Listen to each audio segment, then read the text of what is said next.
Escuchen esto que dice Efesios 2, el 1 y hasta el 3 dice, y Él os dio vida a vosotros cuando estabais muertos en vuestros delitos y pecados, en los cuales anduvisteis en otro tiempo siguiendo la corriente de este mundo, conforme al príncipe de la potestad del aire, el espíritu que ahora opera en los hijos de desobediencia.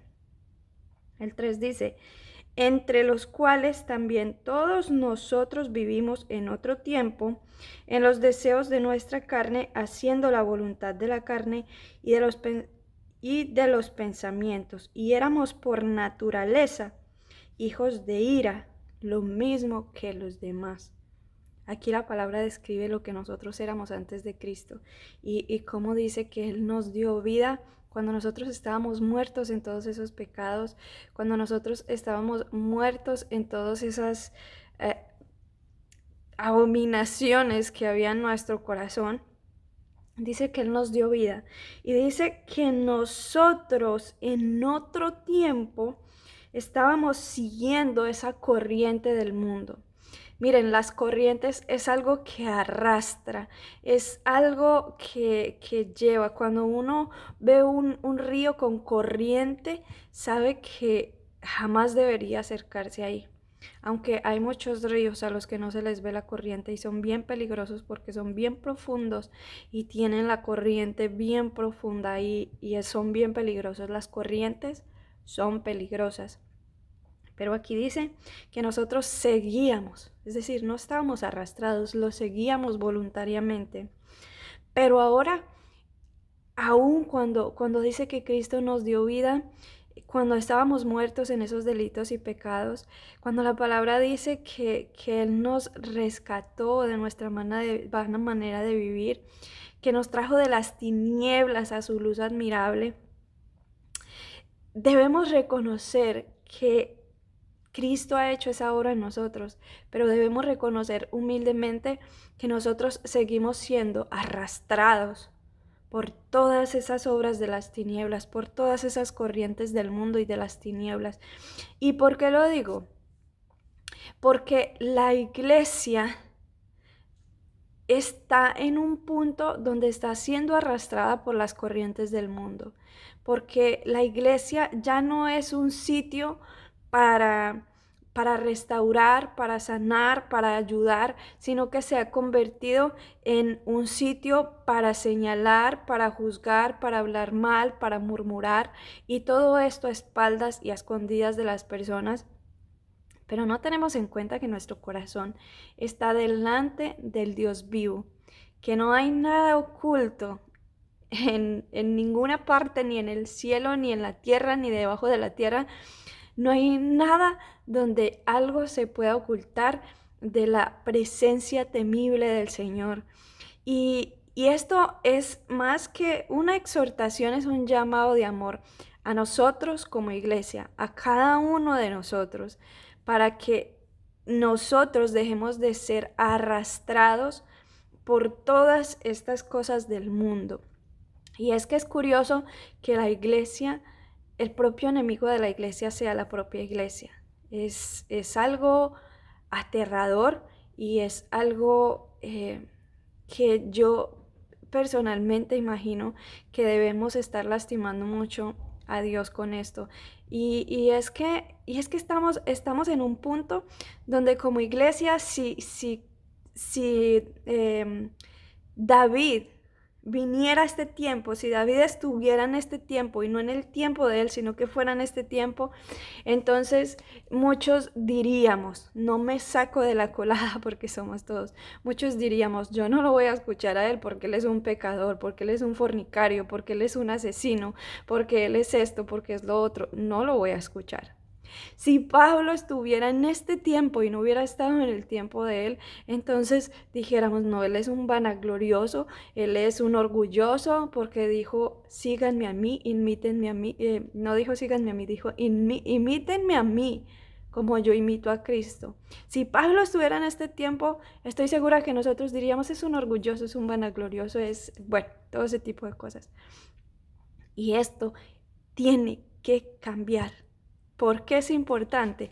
Porque estamos en un tiempo donde estoy segura que viene algo muy grande. Miren, hace cerca de un año o tal vez un poco más, no estoy segura, yo estaba orando en mi iglesia y, y cuando yo estaba orando, el Señor me dio una visión y yo veía fuera de esa casa, porque nos reuníamos en una casa, eh, yo veía en la calle muchas personas que venían arrodilladas, no podían ponerse en pie por la misma gloria de Dios, venían arrodilladas para entrar a ese lugar donde nosotros nos reuníamos. Y esa visión es la que me ha sostenido a mí durante mucho tiempo. Esa visión es la que yo sigo y persigo, porque es el anhelo. Yo anhelo con todo mi corazón que el Señor haga eso en todos nosotros, que la gloria de Dios venga sobre nosotros y cause tal arrepentimiento y nos avive y avive a la iglesia y nos vuelva a Él de todo nuestro corazón. Y, y yo estoy segura que eso va a pasar dentro de muy poco, porque están pasando cosas hermosas, están pasando cosas maravillosas y el Señor está llamando a su iglesia. Nosotros no debemos enfocarnos en lo que está pasando afuera, nosotros debemos enfocarnos en el tiempo que estamos, en el tiempo que estamos viviendo. Y este no es el tiempo de que la iglesia esté dividida. El Señor necesita una iglesia, el Señor tiene un cuerpo, el cuerpo de Cristo no está dividido. Ojo, y no estoy hablando de ecumenismo, estoy hablando del cuerpo de Cristo. Que nosotros mismos hacemos divisiones porque nos hacemos muy santos, nos hacemos muy religiosos, pensamos que recibimos la salvación por derecho o porque lo merecíamos o qué sé yo, y nos sentimos tan orgullosos de eso que eso hace que podamos pensar que nosotros podemos juzgar a los demás. Si nosotros vamos a hablar de los demás, que sea con ellos y para restaurarlos. Es tiempo de volvernos a la palabra de Dios, a dejar de estar, a dejarnos de llevar, dejar de dejarnos de llevar por esa corriente de ese mundo del mundo que se ha metido en la iglesia. La iglesia necesita santidad. ¿Y por qué necesitamos estar en santidad? El Señor dijo, sed santos porque yo soy santo. ¿Por qué necesitamos ser santos? No es para juzgar al mundo o no es para señalar al mundo. Necesitamos ser santos porque dice la palabra de Dios que Dios habita en la santidad y con el quebrantado y humilde de espíritu. Entonces por eso necesitamos ser santos, porque necesitamos habitar con Dios, necesitamos estar con Él, necesitamos morar en Él, necesitamos estar en Él porque solo Él es nuestro alto refugio, solo Él puede protegernos de cualquier cosa. No crean que esto que está pasando en el mundo ahorita es lo más terrible que va a pasar. Él nos va a proteger de cualquier cosa que pueda venir sobre este mundo, pero nosotros necesitamos dejar de dejarnos arrastrar por la corriente y ahora sí entrar en el fluir. ¿En qué fluir? En el fluir del río del Espíritu. Miren lo que dice Apocalipsis 22:1, dice, después me mostró un río limpio de agua de vida resplandeciente como cristal que salía del trono de Dios y del Cordero. Y sabemos que el Espíritu es el Espíritu de Dios y el Espíritu de Cristo. Ese río es el Espíritu Santo, porque dice Juan en el capítulo 7, el versículo 38, dice, el que cree en mí,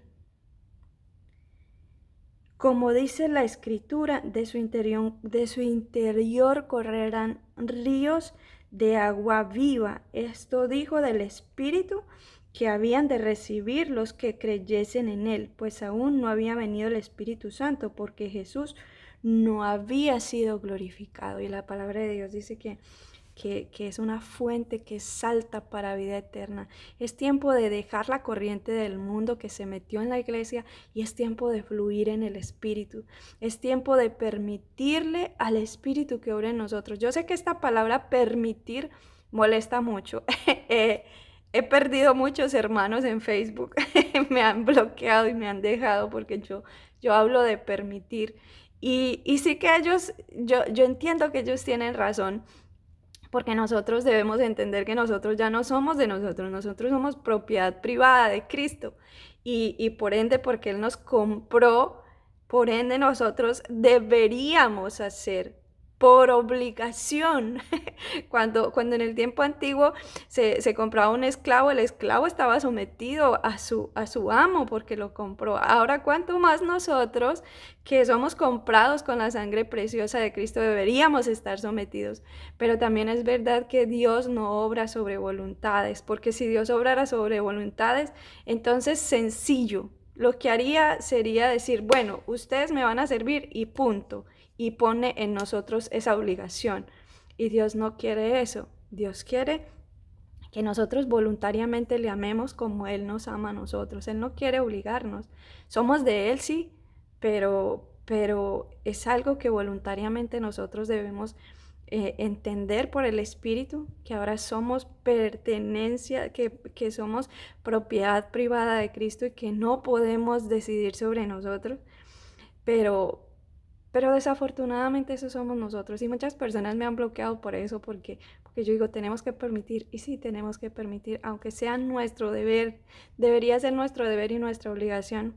Bueno, pues eso no lo entendemos y nosotros no dejamos que el Espíritu Santo obre en nuestras vidas. Así que es tiempo de permitir que la máxima autoridad, que es Dios mismo, el Espíritu Santo, el Padre, el Hijo, el Espíritu Santo y la palabra, quien nos guíe. Tenemos que empezar a ceder nuestras vidas individualmente, cada miembro de la iglesia, ceder nuestra vida, nuestro corazón, nuestra voluntad al Espíritu Santo. Primero para que nosotros podamos ser transformados, para que esa agua, esos ríos de agua viva nos cambien, nos transformen y entonces puedan fluir a través de nosotros, para que otras personas, para que la palabra viva pueda llegar a otras personas y pueda transformar, y así entonces pueda esta palabra recorrer toda la tierra. Y estoy segura, como les decía ahorita, estoy segura que el Señor está preparando algo y viene algo hermoso para la iglesia, aunque afuera haya algo terrible y algo feo, viene algo hermoso para la iglesia. Pero como siempre hay una demanda de nosotros. Es tiempo de volvernos a la palabra de Dios y es tiempo de hacer las cosas como dice la palabra de Dios. Son mucho más sencillas, nos facilitan mucho más la vida. Yo considero ahora que nosotros nos complicamos mucho más la vida tomando atajos o haciendo las cosas de otra manera. Pero de verdad que facilita mucho, mucho la vida personal, con nuestras familias, con nuestros esposos. Miren, voy a aprovechar ahorita que el Espíritu Santo trae esto a mi memoria. Nosotros, no sé si solo la comunidad latina o en realidad todo el mundo en general nos enseña que como una competencia con nuestros esposos o con las esposas, como si esto fuera una competencia y como a no dejarnos, a que si nos traten mal no nos dejemos, o a que si nos tratan mal entonces me voy y ya está porque, ajá. Pero no, de verdad cuando nosotros empezamos a ver la palabra y el Señor empieza a enseñarnos a que nosotros, y más aún si nosotros somos los cristianos y nuestra pareja no es cristiana, más aún cuando empezamos a hacer como dice la palabra de Dios, a dar respuestas suaves para que la ira se aquiete, o a simplemente tener dominio propio y quedarnos callados, aunque tengamos la razón, aunque la persona, el esposo o la esposa no tengan la razón de lo que estén discutiendo. Si nosotros aprendemos a tener ese dominio propio, o no aprendemos, si lo recibimos del Señor, porque solo el Señor puede producir eso en nosotros. El dominio propio solo viene a través del Espíritu, de cuánto nosotros le cedemos a Él para que Él ponga en nosotros. Cuando nosotros empezamos a ceder ese espacio y a entender que un matrimonio no es una competencia, que un matrimonio no es una guerra, que un matrimonio es un solo cuerpo, entonces, y empezamos a hacer las cosas conforme a la palabra de Dios, entonces ahí es donde viene paz al hogar.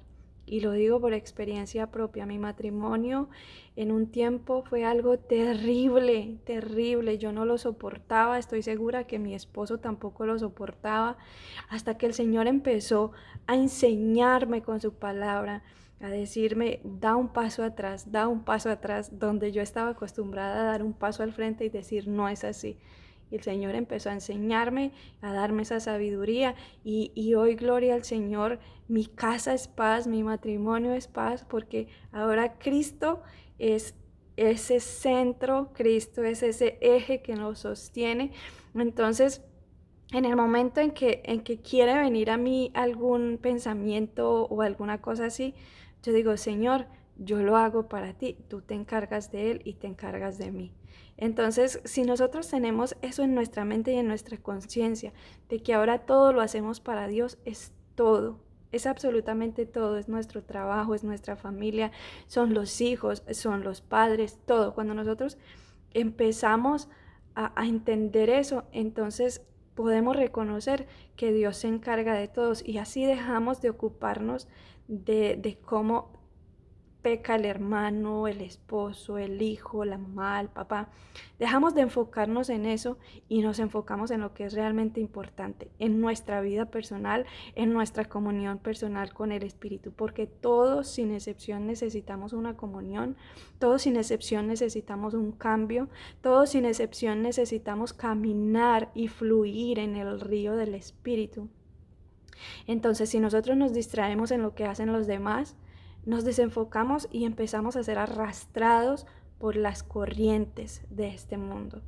Entonces, orar mucho por las personas y recordar siempre que nosotros todo lo que hacemos lo hacemos para Dios. Entonces, si nos vamos a enojar, Señor, perdónanos, perdóname y ayúdame a entender que yo todo lo hago para ti y tú te encargas de lo mío. Y así es como empezamos nosotros a soltar esas cargas. Pero miren, esto es un tiempo de volvernos a la palabra de Dios, porque el Señor quiere fluir siempre, desde siempre el Señor ha querido hacer todo por nosotros, pero nosotros somos los que lo detenemos. Ya no podemos detener más al Espíritu, no podemos detener más que Él obre en nuestras vidas, que Él obre en nuestras casas, que Él obre en nuestra iglesia. Es tiempo de darle la autoridad a quien realmente tiene la autoridad, que nos cedamos nosotros, nuestro corazón, nuestras vidas, nuestras familias, que nos cedamos totalmente al Señor para que Él quite también todos los temores, porque este tiempo ha traído mucho temor a las vidas y debemos recordar que el gozo del Señor es nuestra fortaleza, que nosotros no vivimos por lo que vemos, que nosotros vivimos por fe y recordemos que la fe está puesta en algo que no se ve. Es la convicción de lo que se espera, es la certeza de lo que se espera, es la convicción de lo que no se ve, porque si lo vemos, ya no es esperanza, dice la palabra de Dios, hay que esperar lo que vemos. Entonces, esa es la palabra para este día, que ya no nos dejemos llevar por la corriente del mundo, sino que empecemos a fluir voluntariamente en ese río hermoso de Dios, en ese río que es la presencia del Espíritu Santo y que sea Él dirigiéndonos de verdad, que ya nosotros no tengamos que ver en esto, sino que le cedamos completamente nuestra vida al Espíritu Santo, para que sea Él obrando en nosotros y a través de nosotros, como siempre, para gloria y honra del nombre de Cristo, porque solo Él merece, solo Dios es merecedor de toda gloria y de toda honra. Así que en el nombre de Jesús es el anhelo de mi corazón que el Señor pueda hacer hoy un corte profundo en nuestras vidas y pueda sacar todo lo guardado, todo lo sucio, todo lo oculto y todo lo oscuro que ahora está en la iglesia. Es tiempo de ser parte del cuerpo de Cristo y el cuerpo de Cristo no está dividido. Necesitamos ser uno con Cristo. Necesitamos ser uno con Dios. Necesitamos ser uno con Él, porque una casa dividida cae. Dios me los bendiga.